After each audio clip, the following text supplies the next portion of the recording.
In this edition of the Bucs Report, the Tampa Bay Buccaneers take on the New Orleans Saints. It'll be Baker Mayfield versus famous Jameis Winston.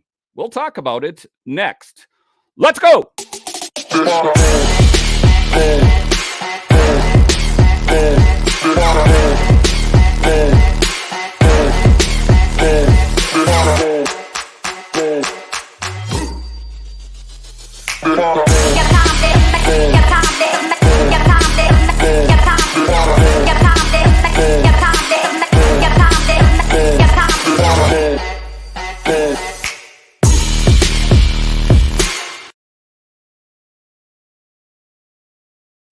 Well, hello and welcome into this edition of the Bucs Report. I am so glad you decided to join me today.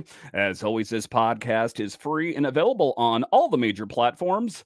My name is Dan Holman. You can find me on Twitter. It's at DanCaps218. You can find the show online. It's at Bucs Report. Today's episode is brought to you by SeatGeek. Take $20 off your first ticket purchase when you use promo code TALKNATS. That's promo code TALKNATS at SeatGeek.com for $20 off your first ticket purchase. Yes, that also includes Bucs tickets. We're also brought to you by Manscaped. Take 20% off plus free shipping when you use promo code MinuteCast at manscaped.com. And we're also streaming on 102.9 The Game. In today's episode of the Bucs Report, we talk about injuries. I guess injuries are going to be the biggest concern for me with the Bucs. It is going to be Baker Mayfield versus famous Jameis Winston. That is what they're saying as I record this at 9 local. We'll talk about injury concerns, keys to victory, and ultimately what went wrong with Bucs versus the Eagles. In today's episode, we are happy to have Rick Hughes on the show. Rick, welcome to the show. Hey, how are you? I'm doing pretty good. So we played the game against the Eagles, and they lost. Did we? There was moments that it was close. I thought, that moment that Devin White intercepted it, and then I'm like, oh, that's right. He has that groin that's all messed up, and he had to get out. That was the glimpse that I thought. There was a chance that they were going to be able to do it, but Jalen Hurts and the Eagles were too much for the Bucs. For you, what went wrong with the Bucs versus the Eagles? All right, so honestly, I don't know that anything went wrong. You're going to get an honest opinion here. I don't know that anything went wrong. Things went as they should have. The Eagles are an elite team. The Bucs right now are not. We hope they become one, but things went as they should have. Now, I'm not saying that like I like it. I'm not saying it like I'm happy about it. The things that need to be improved on are fairly obvious. Look, we've got to figure out how to run the ball. And everybody who's ripping on Dave Canales for sticking with the run, I think you're dead wrong. I think Dave Canales is absolutely right for being stubborn about the run. We need to be able to run the ball. We absolutely need to be able to run the ball. And in the fourth quarter, in those first two games, you saw why. When you keep pounding the ball in the fourth quarter, you can control the clock. You guys remember when Jameis was our quarterback and how it was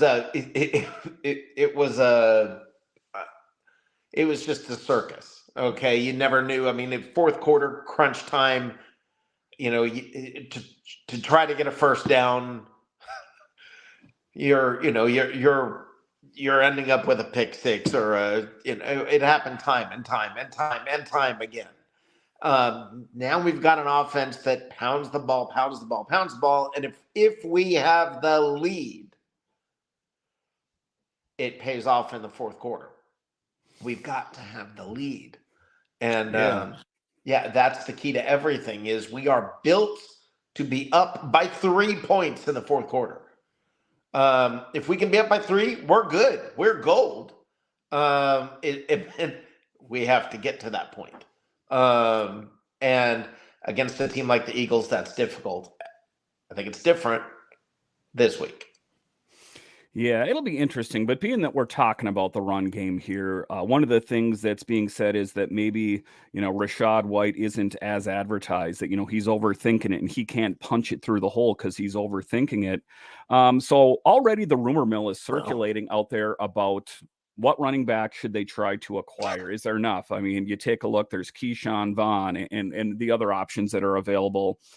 Are you concerned about Rachaad White as a running back? Do you think that he's going to come into his own, or do you think that he is not quite as good as everyone perceived? Well, I never thought he was great. I think we don't have that kind of a running game. I don't think we have, again, elite running back. So expecting him to be elite is probably not going to happen. I don't think we need to go get one. This is, when you look at the Eagles, they stockpiled draft picks.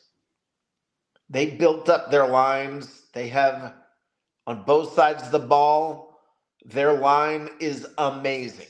And us, we're okay, but we don't have the depth. When Kalijah Kancey's out, when you're losing people that are critical, you don't have the depth to fall back. Imagine if we had, another first rounder on the offensive line and another first rounder on the defensive line. I don't want to go give up draft capital or anything to get a running back to help us through this year. And then I'm tired of paying down the road. I want to start stocking up draft picks. I don't want to go the other way around. And stop wasting them on quarterbacks, for gosh sake. They never used anyway. I mean, they spent one on Jameis Winston and then Trask that, It is a bit of a difficult thing. But for you right now, is Rachaad White running back one, or do you think they have another viable option? No, he's RB1. Look, he had one game that was really bad. The first two games, it really wasn't him. He looked bad last game. You were playing the number one rush defense. All right. I think things are going to be a little bit different this week. You'll see some things a little bit different. Dave Canales is also learning how to call an offense. There's a lot of growth and that's taking place right now. There's a lot of people learning how to do their jobs. And we're tied for first while they're learning how to do their jobs. That's not a bad position to be in. There's Dave Canales is going to learn how to call plays better, when to call them, what to do. And you're going to see, you'll see this team, the bell curve for this season is going to be good. It's going to keep getting better and better and better. I don't think we're the kind of team that's like, later on, teams are going to catch up to us. I think we're set. We're very young. And we've got a brand new offensive coordinator. Give us some time. New quarterback. Give us some time. We'll be fine. Be patient. It's one bad game, guys. It's one bad game. Only one bad game. And being that you were talking about that, Dave Canales says he's going to continue to be stubborn about running the ball and expects it to become more efficient. Bull says Rachaad White tried to make too many big plays when he should have been grinded out, making too many cuts, trying to get explosive play and make something out of nothing.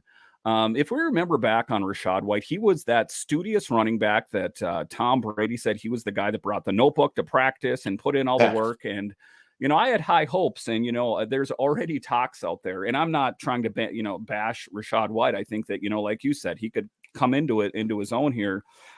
Is that they're already talking about potential free agent options or players that aren't, trades, that kind of thing. And I've heard something intriguing about, should the Bucs try to bring back Leonard Fournette? He is not currently tied to any team, but he's not going to come cheap. And he was overweight and not as good last year, and Rachaad White beat him out last year. So why would you bring back a guy that last year, the current guy, was better than? I think it was Bucs Nation. I saw that. Yeah. Yeah. Why would you do that? I mean, I get it. People fall in love with names. I think you can look at certain people who built a reputation, who have built a name. Tom Brady.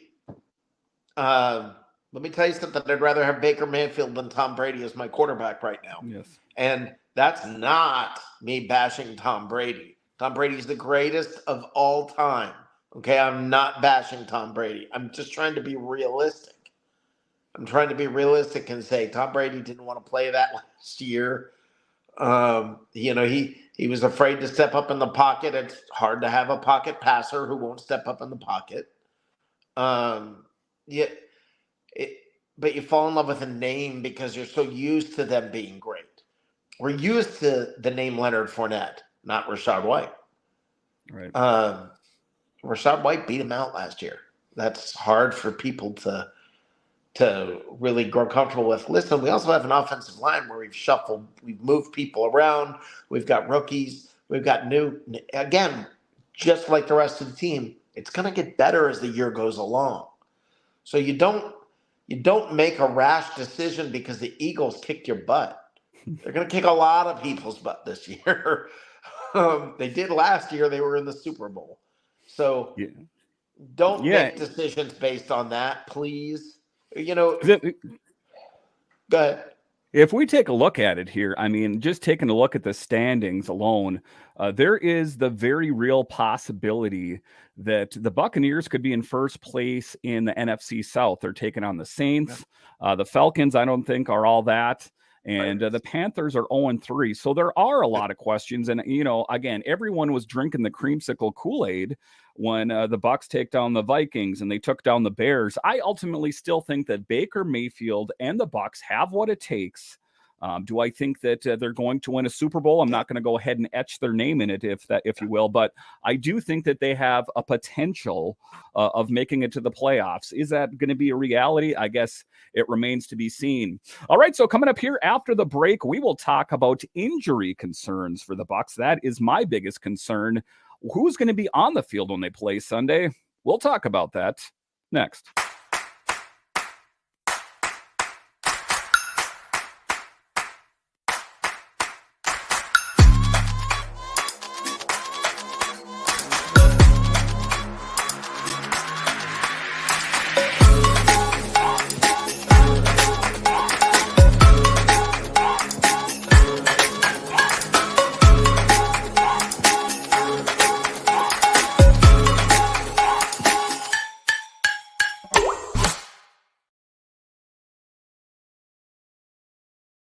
Hey everyone, I'm not a person to reach out for help a ton, but I am in need.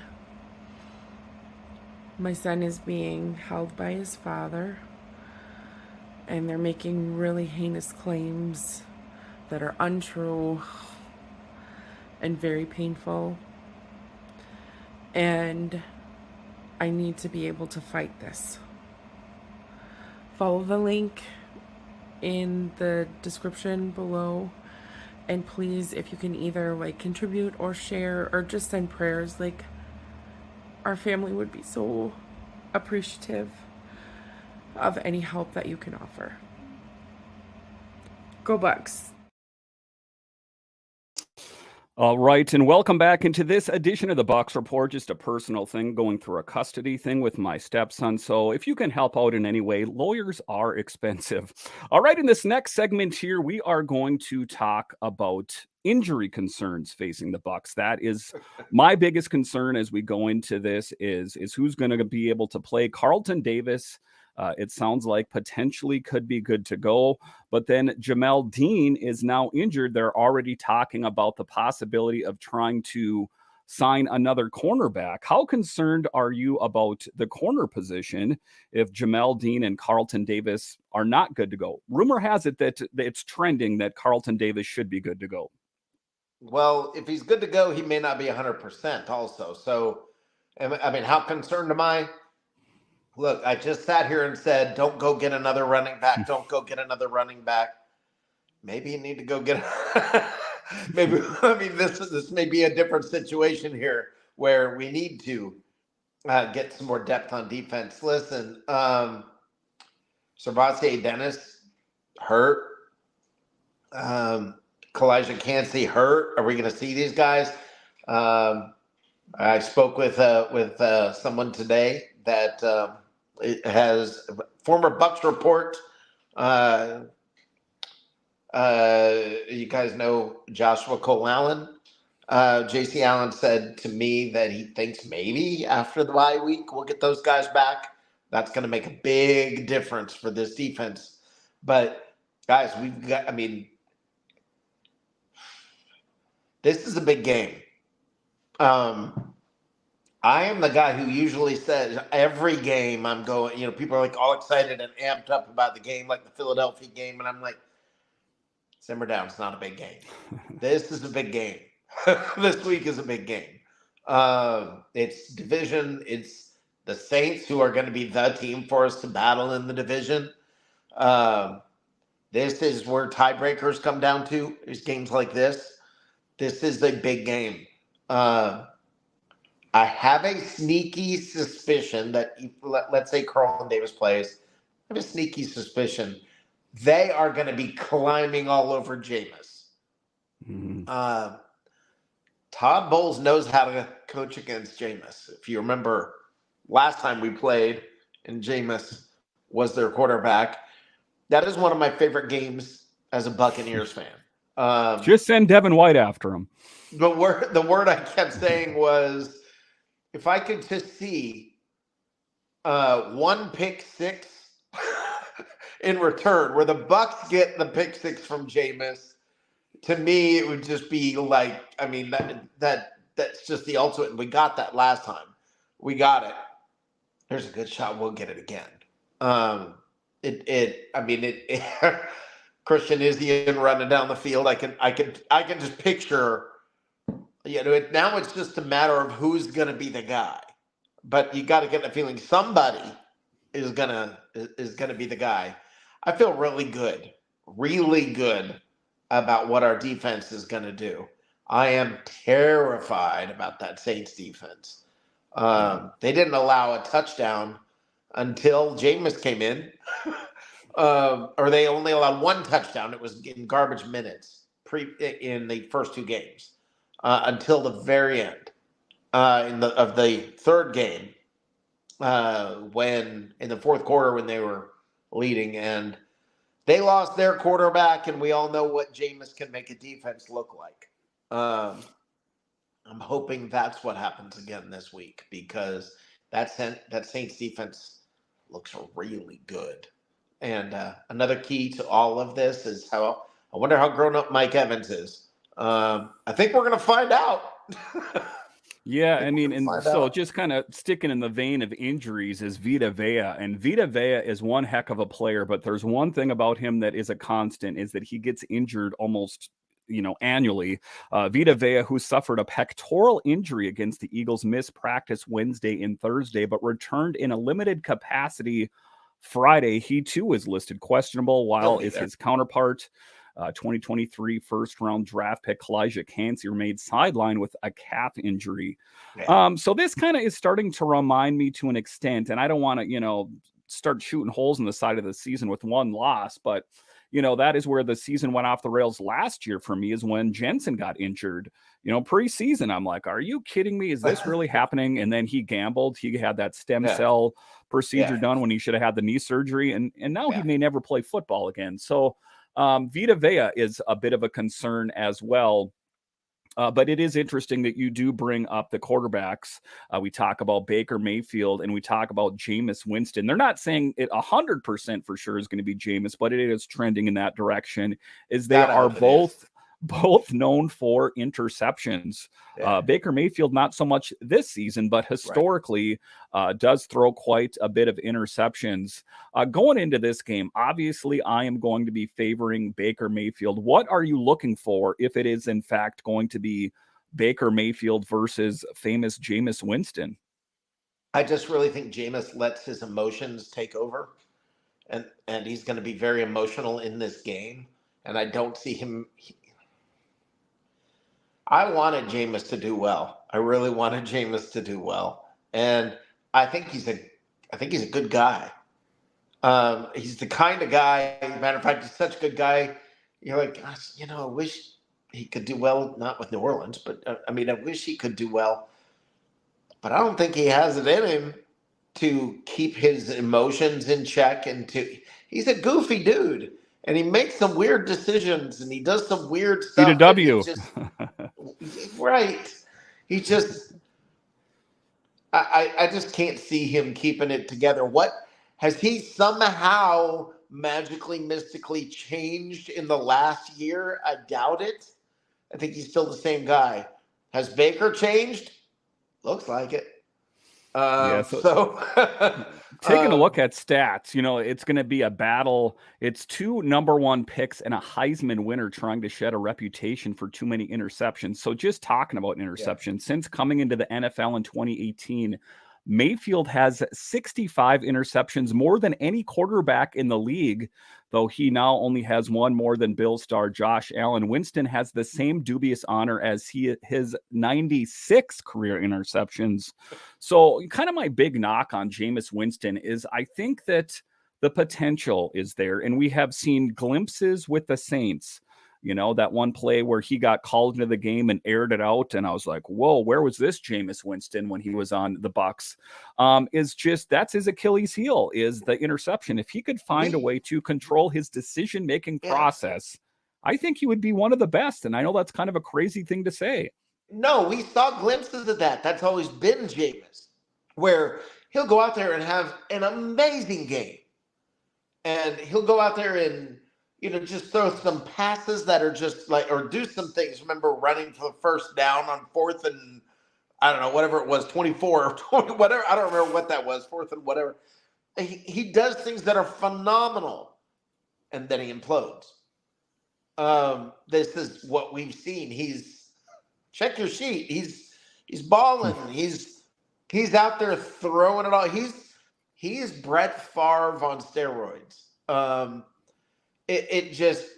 The guy doesn't, I just don't think emotionally, I just don't think emotionally he can keep it together. And it's sad because like I said, he's a good guy.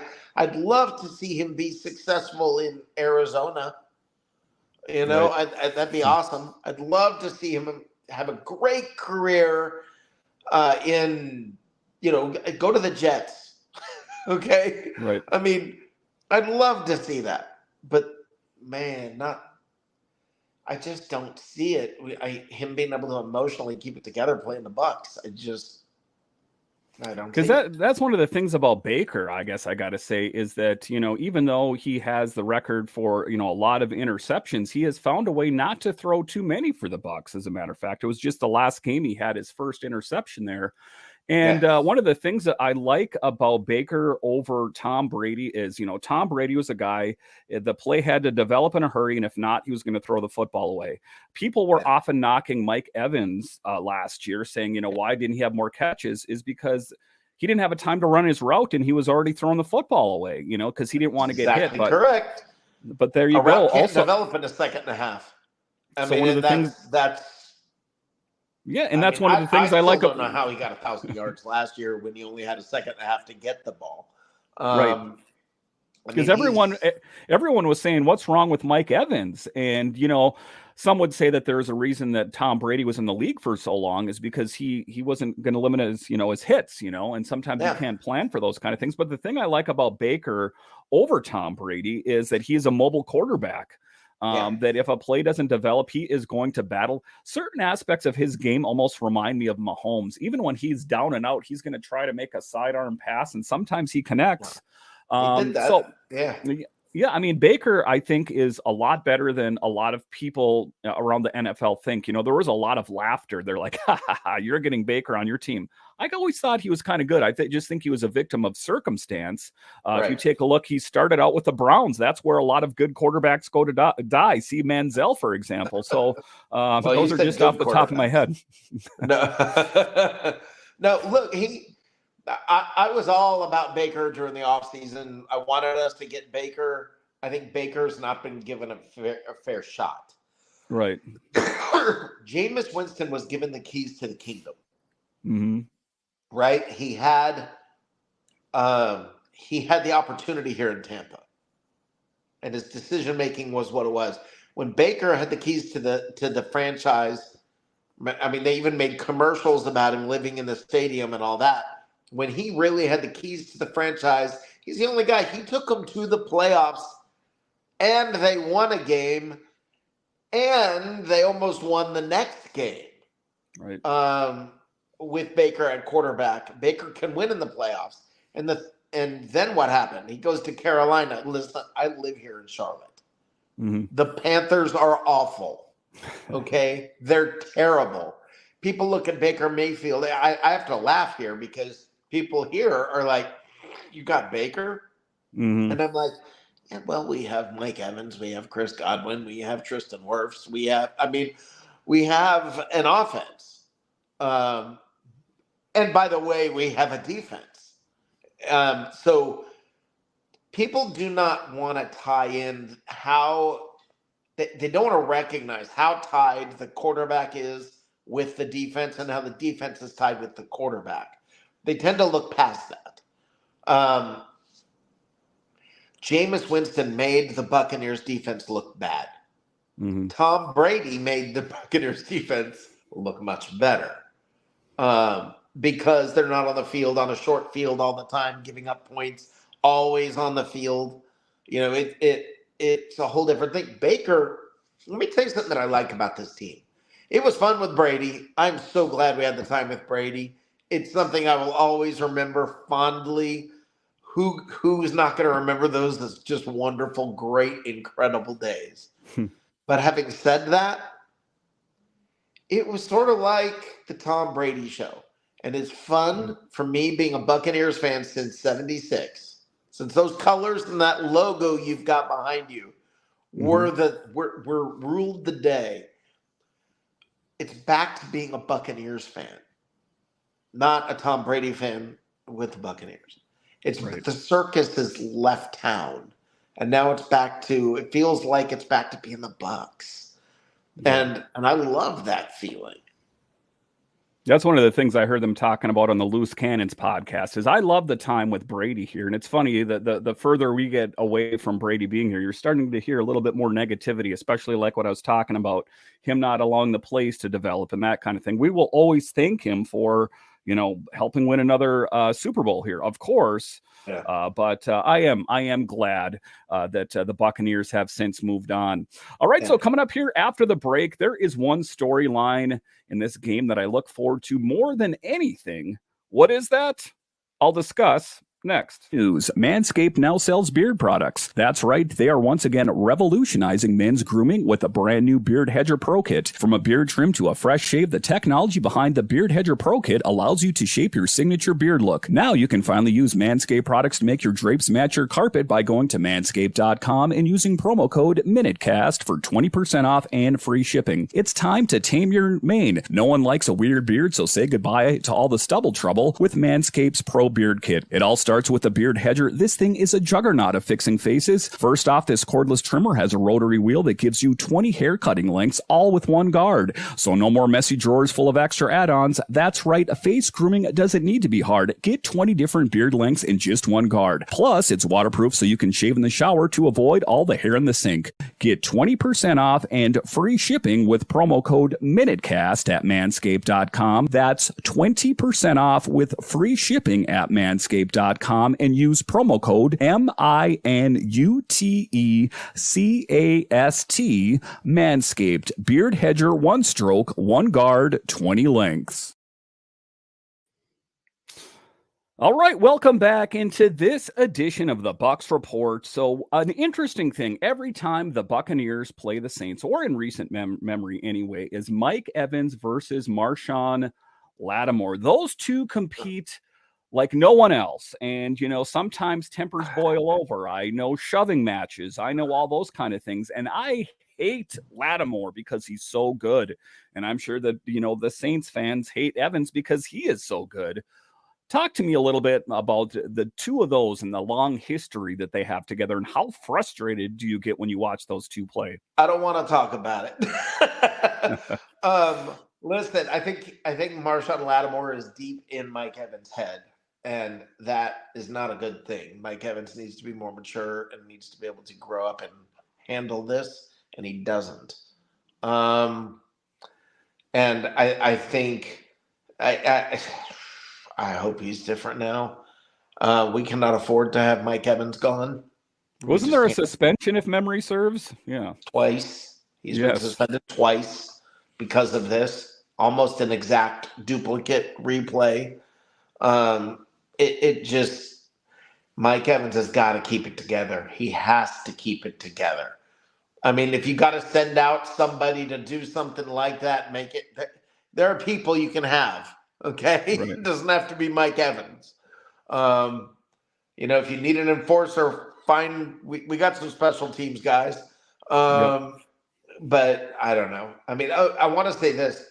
Actually, I want to say two things. Number one, I want to say your sponsor, Manscaped. I use the beard hedge. Mm-hmm. It's great. I can tell you honestly, it's great. And they've got something called crop preserver. Just look it up. You'll see. I'm not going to tell you all about it, but your fellas will appreciate it. Yes, thank you very much. So by the way, the bye week, I want to say this. The bye week could not come at a better time. Everybody was complaining about our bye week, and when the bye week was happening, could not have come at a better time for us. Yes. Yeah, and they were saying that it's a little bit different this year than it is when Brady was here, just because it was perceived that the Bucs were more competitive with Brady at the helm. Of course, I mean, I think that that's not, a novel thing to say, but I do think that it did come it's coming at the right time. So it is difficult. And, another player that's going to be returning for the Saints is Kamara. We were talking about dynamic runners out there. He potentially could give the Bucs more than they could handle as well. Always impressive. I'm not a Saints fan, of course, but I am always impressed with what he brings to the table and to the football field. He does not. He has not had great games against the Buccaneers. Taysom Hill scares me. I hate that guy. I really hate that guy. I mean, a real Swiss Army knife. Yeah. Yeah. He just he's back there, and it's like, oh crap, he's gonna run. He's gonna run. What's about to happen. Nobody can stop it. It's just right. He doesn't. It's like, God bless, not again. I hate that guy. Kamara, I don't think has had huge games against us, and I think we'll be fine when it comes to that. I don't want anybody to look at what happened last week and put last week away in your brain, burn the tape, okay? In your brain, just burn that tape, put it away. They owned it. The team owned it. No excuses, no anything. They were willing to say, all right, we got our butt kicked. I'll bet you they've learned some lessons, and there's nobody. This Saints team is not Philadelphia. So just because they ran on us last week, that doesn't mean they're going to do it again this week. Yeah. So, I mean, I have a pretty good feeling, just a hunch here, that I think that the Buccaneers could very well walk away with being in first place in the NFC South after this game this weekend. I do have that kind of positivity. I do think that the Buccaneers faced a really tough opponent in the Eagles, of course. I do think that they will rebound, and I think that they will eat a big dub against the New Orleans Saints. All right, Rick, I want to thank you for joining us on this edition of the Bucs Report. Why don't you tell everyone where we can find your work? Bucs Live on X, Facebook.